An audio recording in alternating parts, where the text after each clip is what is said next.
Seguimos aquí en Noticias 7am y bueno, ya habíamos dicho que íbamos a tener a un personaje singular, muy querido por México, que ha dejado huellas sin duda a lo largo de su trayectoria política, fundador del PRD, partido al que por cierto también tuvo la valentía de renunciar, el ingeniero Cuauhtémoc Cárdenas Solórzano, primer jefe de gobierno capitalino electo por votación.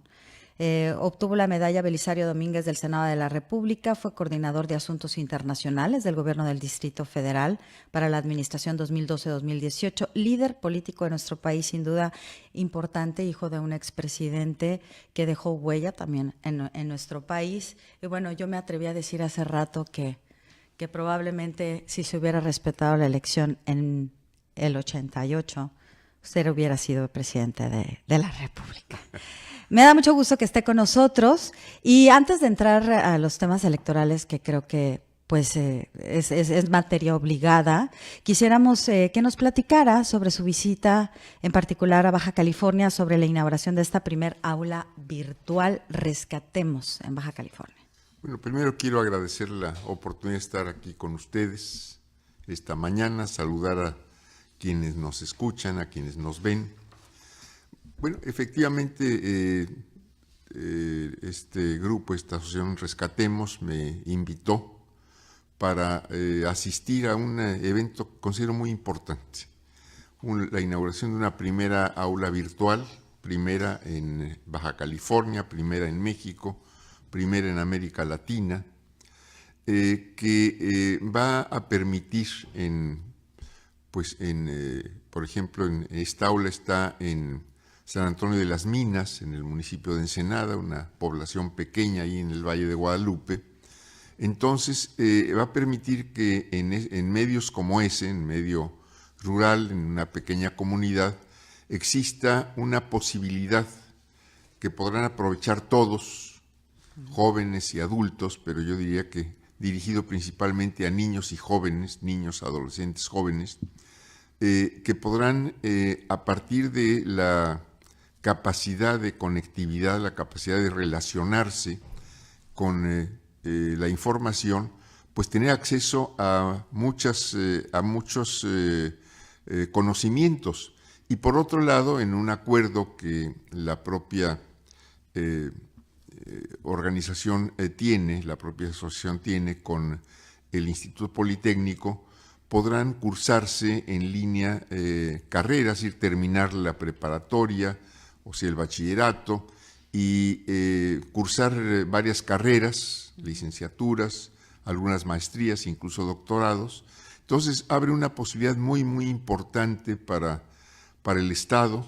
En este momento funciona esta aula virtual y tiene ya conexión con 2 escuelas ahí en la misma zona, pero se va a abrir la posibilidad, esto lo ha dicho el propio presidente municipal de Ensenada, de ampliar esta posibilidad a otras bibliotecas, porque esta está instalada en una biblioteca, a otras bibliotecas del municipio y eventualmente a otras partes del estado. Entonces me parece que es una posibilidad muy importante la que se abre aquí en el estado, que se podrá abrir también en algún acuerdo binacional para abrir esta posibilidad también a los migrantes en el otro lado. Están viéndose estas posibilidades. Entonces es un proyecto muy importante en cuanto a la posibilidad de conectarse, de tener conectividad para cursar estudios, para tener acceso a informaciones diversas. En fin, me parece que es una colaboración muy importante la que este grupo civil está dando para el desarrollo y para la educación incluso profesional en el Estado.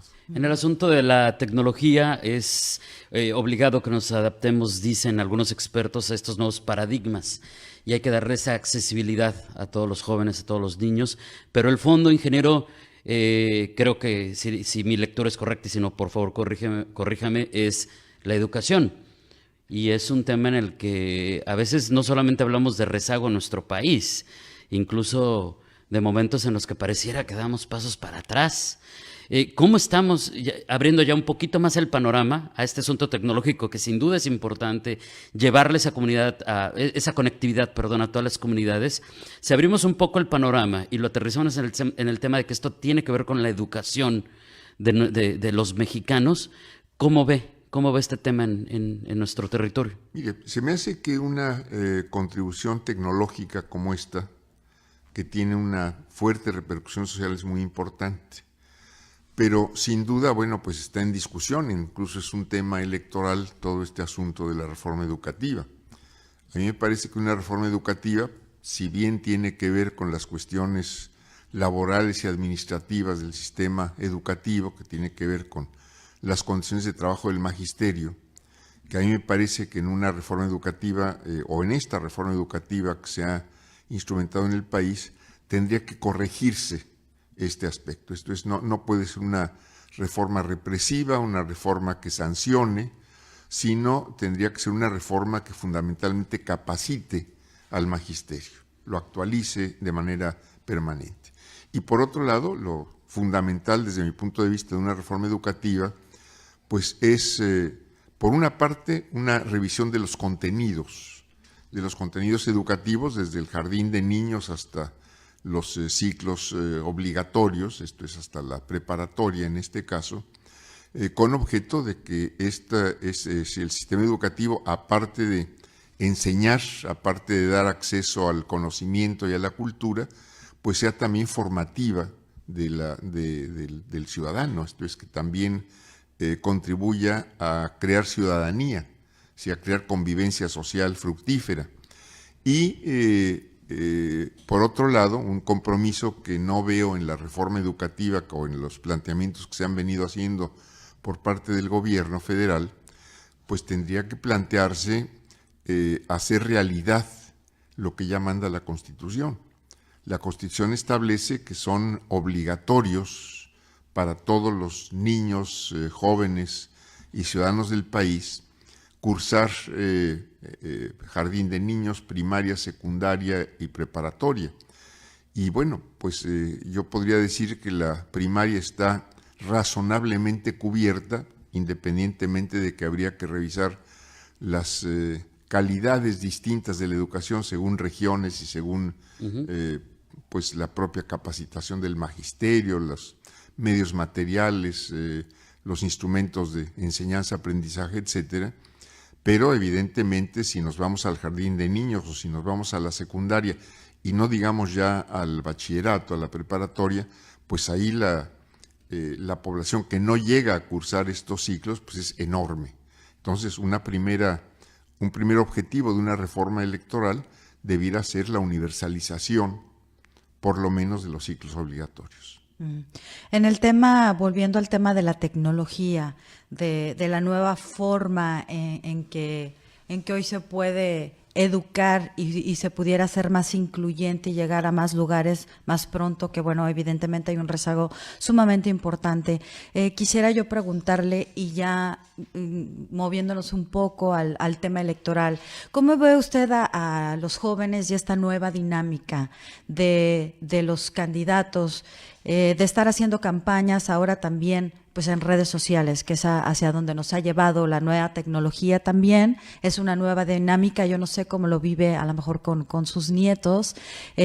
¿Cómo los observa a los jóvenes millennials, por ejemplo, interesados o no en el proceso electoral que viene? Mire, los veo desde luego muy interesados a todos los jóvenes, bueno, desde los niños, en todos los avances tecnológicos. Todo el mundo trae un teléfono que le permite conectarse y tener acceso a muchas relaciones que no tuvimos en el pasado, quienes no nos formamos en esta generación y empezamos apenas a utilizar, yo diría que precariamente, estos instrumentos.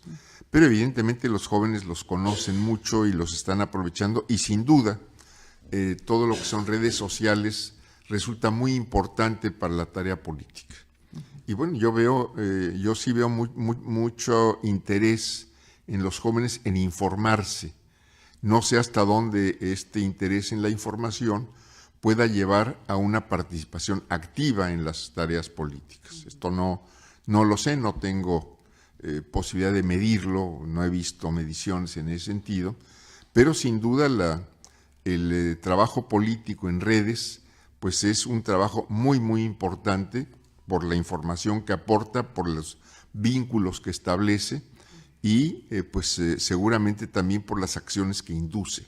Entonces, pues es muy importante y yo quiero pensar que en estas campañas que se están dando ahora por todo el país,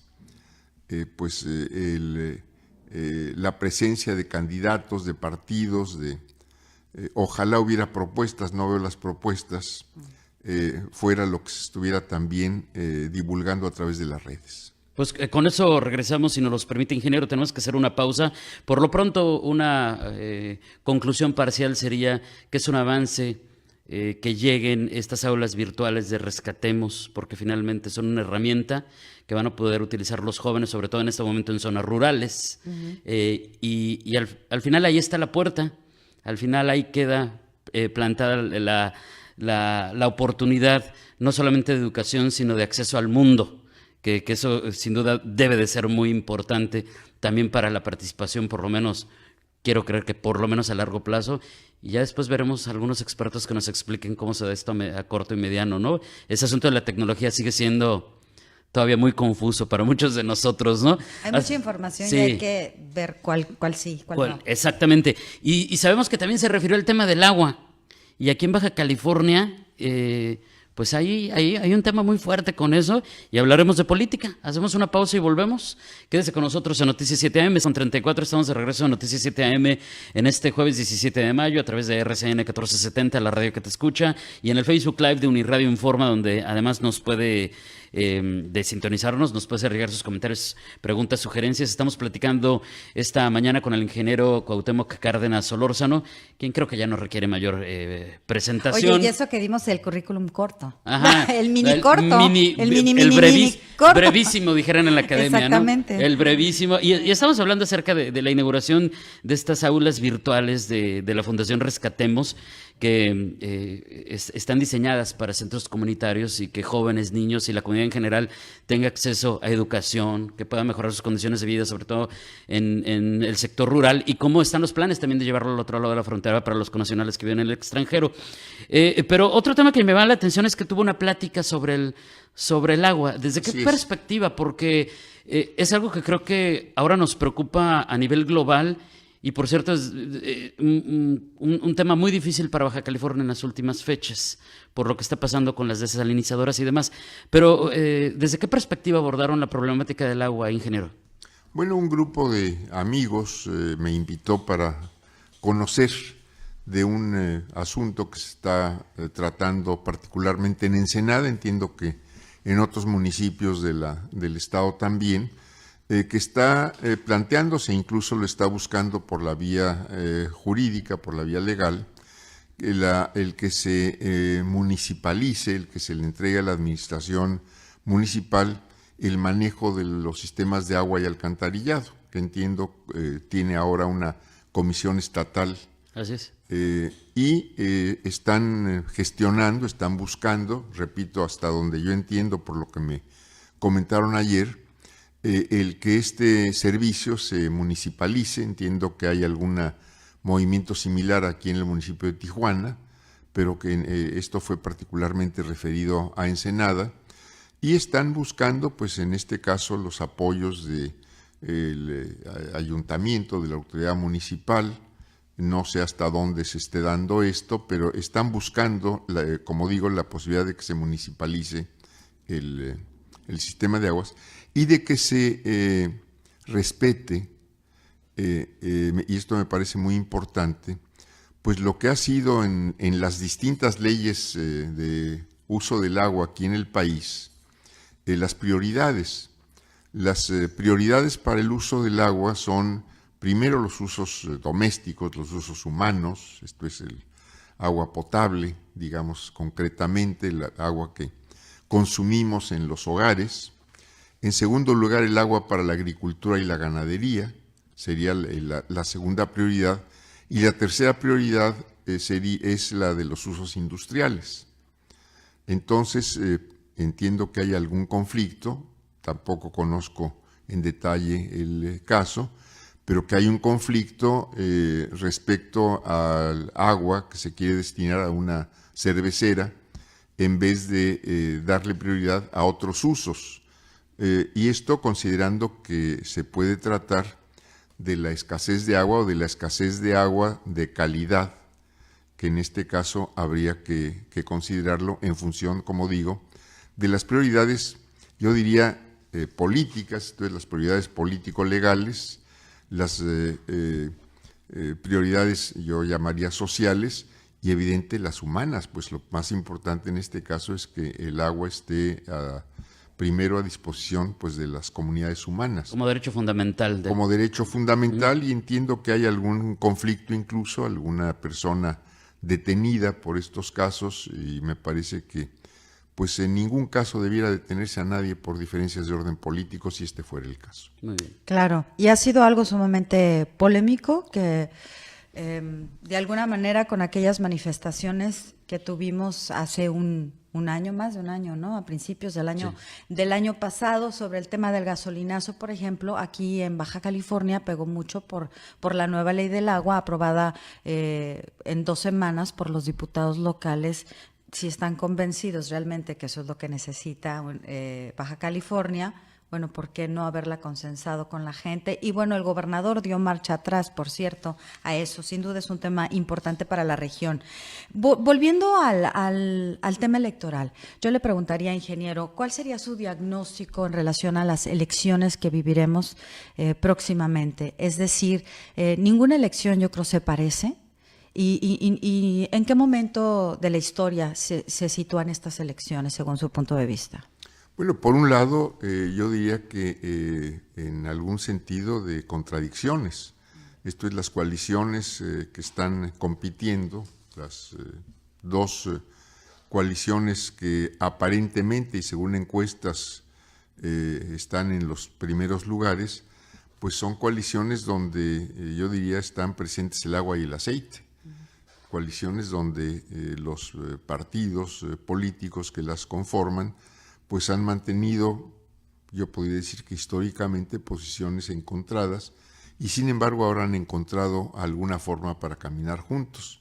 No sé, digo, esta es una característica de esta elección.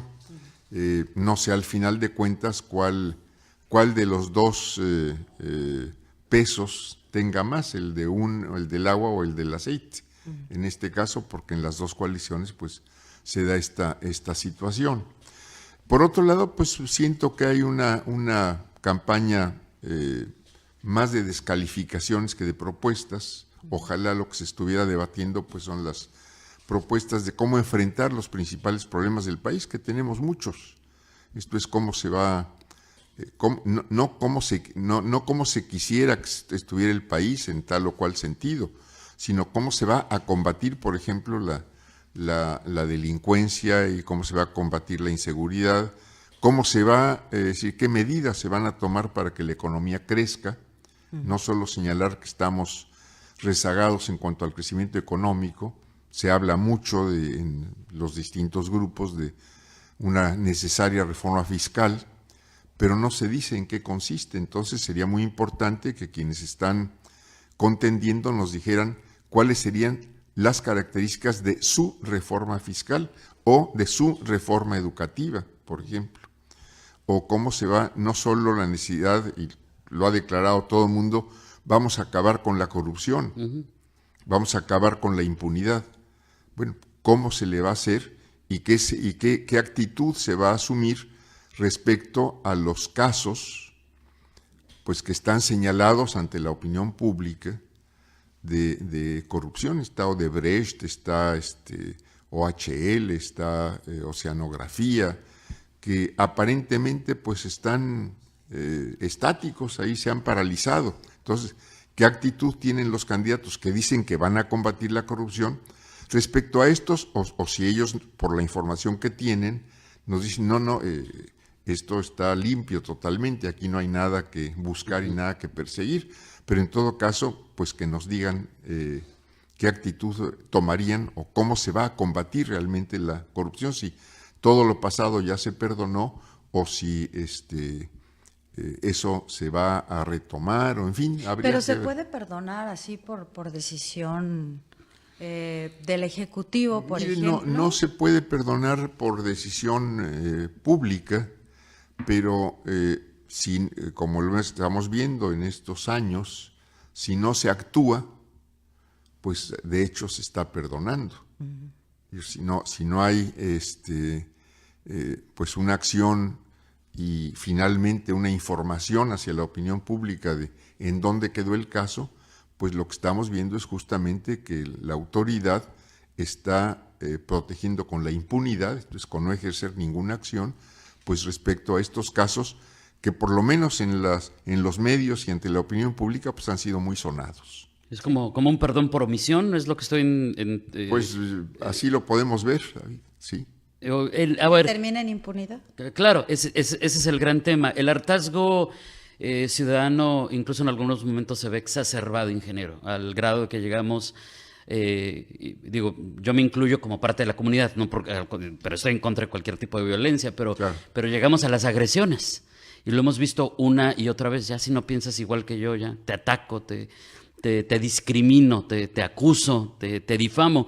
Pero no es que no entendamos. Hay un hartazgo en función de eso, de la inseguridad que no se ha resuelto, de una corrupción evidente, de una impunidad vergonzosa. Pero yo me pregunto, vamos a tener que hacer una pausa y dejamos esta pregunta al aire, si me lo permite, ingeniero, porque es hora de un corte comercial. ¿Qué cree usted que nos llevó a este punto? O sea, ¿qué pasó en la historia de nuestro país para llegar a esto y estos niveles de corrupción que de repente, cuando nos platican lo de los dos exgobernadores de nombre Javier, entre muchos otros que hay sobre la mesa, qué pasó en medio para que llegáramos a eso que hoy nos parece ridículo, absurdo y vergonzoso? ¿Cómo llegamos a esos grados de corrupción? Me gustaría que nos compartiera una reflexión sobre qué pasó, porque muchos nos dicen también hay una responsabilidad ciudadana. Se vale hablar de eso. Un corte y volvemos, quédese con nosotros. Enseguida regresamos con mucho más aquí a Noticias 7 AM. Platicando estamos con el ingeniero Cuauhtémoc Cárdenas Solórzano, que nos da muchísimo gusto porque sabemos que esta charla es muy enriquecedora, pues no solamente para nosotros, sino para todo nuestro público. Y ahorita estaba bastante alto nuestros viewers, o como digan, seguidores en el Facebook Live, y sabemos por qué. Por quien estamos platicando. Y antes de tocar el tema de la corrupción, que fue la pregunta que dejaste al aire, David, yo quisiera preguntar, bueno, se lo pregunté fuera del aire, ¿cómo estaba su relación con Andrés Manuel? Porque en algún momento se les vio muy juntos y usted me dijo que bien, y le creo. Yo nomás le quiero preguntar una cosa, ¿qué opinión le merece el hecho de que el señor Manuel Bartlett, que se le cayó el sistema en aquel 1988 y no pidió perdón? Porque pues también cuando estás arrepentido, yo ahí sí entiendo que a una persona se dé una segunda oportunidad. Yo nunca vi que él se arrepintiera. Él ahora está en el equipo de Morena, por ejemplo, y no sé, quiero saber qué opina usted de esto. Mire, pues yo, por ejemplo, he coincidido con Manuel Bartlett en la lucha por la defensa del petróleo. En esto hemos coincidido con él desde hace ya varios años. Sin embargo, me parece que sería importante que él nos dijera qué sabe de lo que sucedió en 88.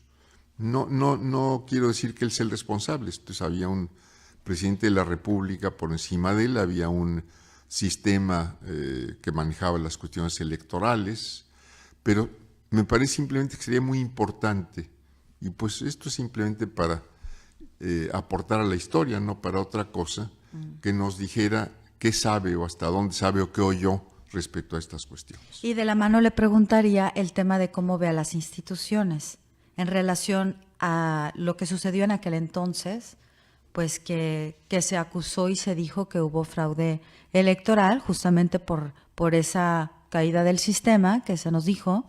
¿Cómo ve hoy por hoy a las instituciones? ¿Las veo fortalecidas, a las instituciones electorales? Mire, las instituciones electorales en realidad yo diría que no se les puede calificar en este caso antes de la elección. Vamos a calificarlas después de la elección. Si tenemos una elección ordenada, pues en buena parte debe ser por el comportamiento de la autoridad electoral. Si tenemos una elección conflictiva, pues no necesariamente habría que echar la culpa a la autoridad electoral, pero sin duda algo tendría que ver la autoridad electoral si tenemos una elección conflictiva. Pero en esa época fue, creo, insistiendo un poco, ingeniero, si nos lo permite, hubo una pérdida de credibilidad en contra de las instituciones por parte de la ciudadanía como muy evidente y muy generalizada. Y damos un brinco a la elección de Vicente Fox, a la Calderón, a la de Peña Nieto. Por lo menos en esas que ya pasaron, ¿se percibe que hayan recuperado algo de esa credibilidad o de esa confianza, por lo menos? Mire, yo creo que en las elecciones avanzamos en cuanto a la calidad de la elección. Sobre todo, yo pondría la fecha muy clara de 1997. Pero de ahí en adelante, y dejando al margen esta elección, donde creo que fue una primera elección donde el voto se respetó cabalmente, cuando el partido oficial perdió la mayoría en la Cámara de Diputados, en fin. Pero yo diría que de ahí en adelante hemos visto dos fenómenos muy importantes que alteran alteran el resultado electoral y que afectan, en este caso, la calidad de la elección, que es la presencia de dinero sucio cada vez más en las elecciones y la intromisión de los funcionarios, sobre todo de altos funcionarios con responsabilidad política, para inclinar los resultados de acuerdo a sus intereses. Esto no se ha podido frenar, esto no se ha podido parar o no se ha querido parar, porque pues requeriría de sanciones no solo políticas y no solo ante la opinión pública, sino de sanciones pues incluso de orden judicial.